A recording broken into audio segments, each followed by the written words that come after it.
UP board class 12 के प्यारे विद्यार्थियों, स्वागत है आप सभी का शिवम लेक्चरर में।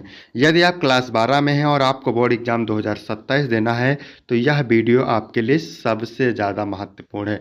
मेरे प्यारे बच्चों, इस वीडियो में मैं आप सभी को सभी महत्वपूर्ण निबंध बताने वाला हूं जो आपके बोर्ड एग्जाम में 100% पूछे जाएंगे।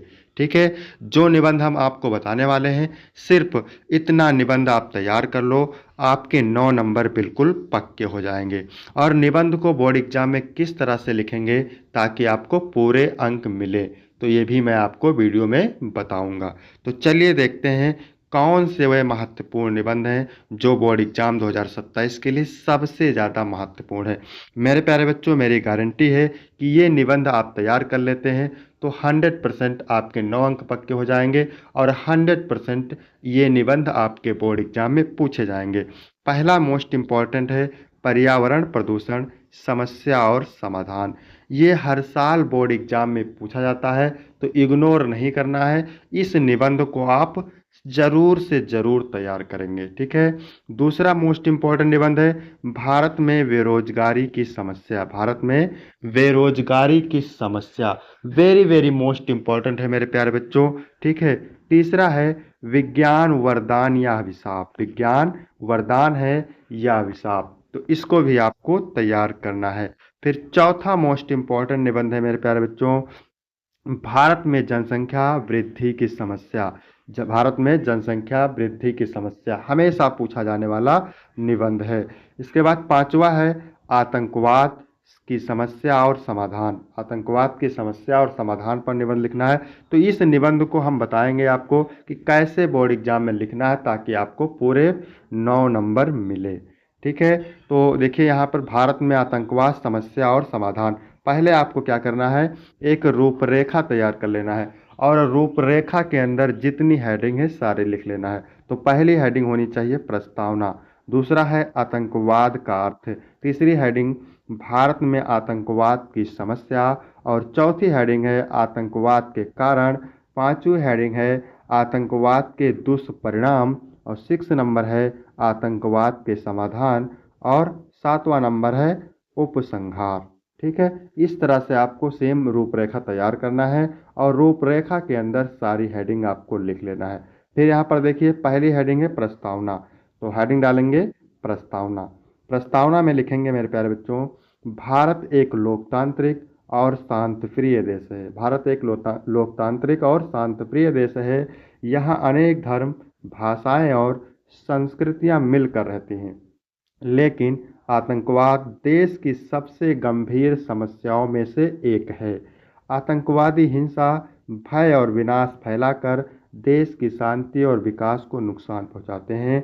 इसलिए आतंकवाद का मुकाबला करना पूरे समाज की जिम्मेदारी है। बस इतना आपको प्रस्तावना में लिखना है। फिर आपको एक कोटेशन लिख देंगे। कोटेशन लिखने से यह रहता है कि एग्जामिनर आपको फुल नंबर देता है। कोटेशन में लिखेंगे आतंकवाद मानवता का सबसे बड़ा शत्रु है। इसका उत्तर केवल एकता शांति और जागरूकता है। फिर मेरे प्यारे बच्चों दूसरी हेडिंग डालेंगे आतंकवाद का अर्थ, यानी आतंकवाद का क्या अर्थ है। तो आतंकवाद का अर्थ है हिंसा धमकी और भय के माध्यम से अपने उद्देश्य को पूरा करने का प्रयास। आतंकवादी निर्दोष लोगों को निशाना बनाकर समाज में डर का माहौल पैदा करते हैं। ठीक है, आतंकवाद का अर्थ है हिंसा धमकी और भय के माध्यम से अपने उद्देश्य को पूरा करने का प्रयास। आतंकवादी निर्दोष लोगों को निशाना बनाकर समाज में डर का माहौल पैदा करते हैं। तीसरी हेडिंग डालेंगे भारत में आतंकवाद की समस्या। तो भारत कई वर्षों से आतंकवाद की चुनौती का सामना कर रहा है। कई बार बड़े शहरों धार्मिक स्थलों और सार्वजनिक स्थानों पर आतंकवादी हमले हुए हैं। इन घटनाओं में अनेक निर्दोष लोगों की जान जाती है और देश की शांति तथा अर्थव्यवस्था पर भी बुरा प्रभाव पड़ता है। इतना लिख देंगे। ठीक है, इसके बाद चौथी हेडिंग है आतंकवाद के कारण, यानी आतंकवाद के कारण क्या है, आतंकवाद कैसे उत्पन्न होते हैं। तो आतंकवाद के प्रमुख कारण निम्नलिखित हैं। पहला कारण है कट्टरपंथी सोच और नफरत। पहला कारण क्या है, कट्टरपंथी सोच और नफरत। दूसरा कारण है बेरोजगारी और अशिक्षा। इस सबसे बड़ा कारण है बेरोजगारी और अशिक्षा। ठीक है, तीसरा है बाहरी देशों से मिलने वाला समर्थन। तीसरा क्या है? बाहरी देशों से मिलने वाला समर्थन। और चौथा है युवाओं को गलत विचारों से प्रभावित करना। युवाओं को गलत विचारों से प्रभावित करना। पांचवा है सामाजिक और आर्थिक असमानता। सामाजिक और आर्थिक असमानता। इसके बाद मेरे प्यारे बच्चों पांचवी हेडिंग है आतंकवाद के दुष्परिणाम, यानी आतंकवाद के दुष्परिणाम क्या हैं। तो आतंकवाद के कारण देश में भय और असुरक्षा का वातावरण बनता है। निर्देश लोगों की जान और संपत्ति का नुकसान होता है। पर्यटन, व्यापार और विकास कार्य प्रभावित होते हैं। समाज में आपसी विश्वास और भाईचारा भी कमजोर पड़ता है। आतंकवाद के दुष्परिणाम क्या होंगे? आतंकवाद के कारण देश में भय और असुरक्षा का वातावरण बनता है। निर्देश लोगों की जान और संपत्ति का नुकसान होता है। पर्यटन, व्यापार और विकास कार्य प्रभावित होते हैं। समाज में आपसी विश्वास और भाईचारा भी कमजोर होता है। इसके बाद 6 नंबर हेडिंग है आतंकवाद के समाधान, यानी आतंकवाद को कैसे रोका जा सकता है। तो आतंकवाद को रोकने के लिए सरकार और जनता दोनों को मिलकर कार्य करने चाहिए। ठीक है, आतंकवाद को रोकने के लिए क्या करना चाहिए? सरकार और जनता को मिलकर के कार्य करना चाहिए। पहला, सुरक्षा व्यवस्था को और अधिक मजबूत बनाया जाए। ठीक है, आतंकवाद को रोकने के लिए सुरक्षा व्यवस्था को अधिक मजबूत बनाया जाए। दूसरा है युवाओं को अच्छी शिक्षा और रोजगार के अवसर दिए जाएं। तीसरा है आधुनिक तकनीकी और खुफिया तंत्र को मजबूत किया जाए। आधुनिक तकनीक और खुफिया तंत्र को मजबूत किया जाए। चौथा है लोगों में राष्ट्रीय एकता और भाईचारे की भावना बढ़ाई जाए। लोगों में राष्ट्रीय एकता और भाईचारे की भावना बढ़ाई जाए। पांचवा है आतंकवाद को बढ़ावा देने वालों के विरुद्ध कठोर कार्रवाई की जाए। आतंकवाद को बढ़ावा देने वालों के विरुद्ध कठोर कार्रवाई की जाए।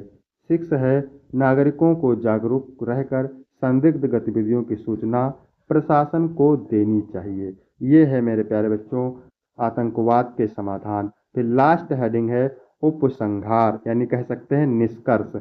तो आतंकवाद केवल भारत में ही नहीं बल्कि पूरे विश्व के लिए गंभीर चुनौती है। इसका सामना केवल हथियारों से नहीं बल्कि शिक्षा, जागरूकता, राष्ट्रीय एकता और शांति के मार्ग से भी किया जा सकता है। देखो, आतंकवाद केवल भारत में ही नहीं बल्कि पूरे विश्व के लिए गंभीर चुनौती है। इसका सामना केवल हथियारों से नहीं बल्कि शिक्षा, जागरूकता, राष्ट्रीय एकता और शांति के मार्ग से भी किया जा सकता है। यदि सभी नागरिक मिलकर देश की सुरक्षा और एकता के लिए कार्य करें तो आतंकवाद जैसी समस्या पर प्रभावी नियंत्रण पाया जा सकता है। कोटेशन लिख देंगे यहाँ पे, एकता, शांति और जागरूकता ही आतंकवाद पर विजय पाने का सबसे बड़ा हथियार है। तो मेरे प्यारे बच्चों, आप देख सकते हैं मोस्ट इम्पॉर्टेंट निबंध है। और मैंने जो है क्या पर्यावरण प्रदूषण पे ऑलरेडी जो है निबंध का वीडियो बना चुके हैं। पर्यावरण प्रदूषण समस्या और समाधान, ये मोस्ट इम्पॉर्टेंट है। इस पर मैंने ऑलरेडी वीडियो अपलोड कर दिया है, तो आप जाके देख सकते हैं। तो वीडियो कैसा लगा मेरे प्यारे बच्चों? वीडियो अच्छा लगा हो तो वीडियो को लाइक करेंगे, चैनल पर नए होंगे चैनल को सब्सक्राइब करेंगे, शेयर करेंगे। धन्यवाद।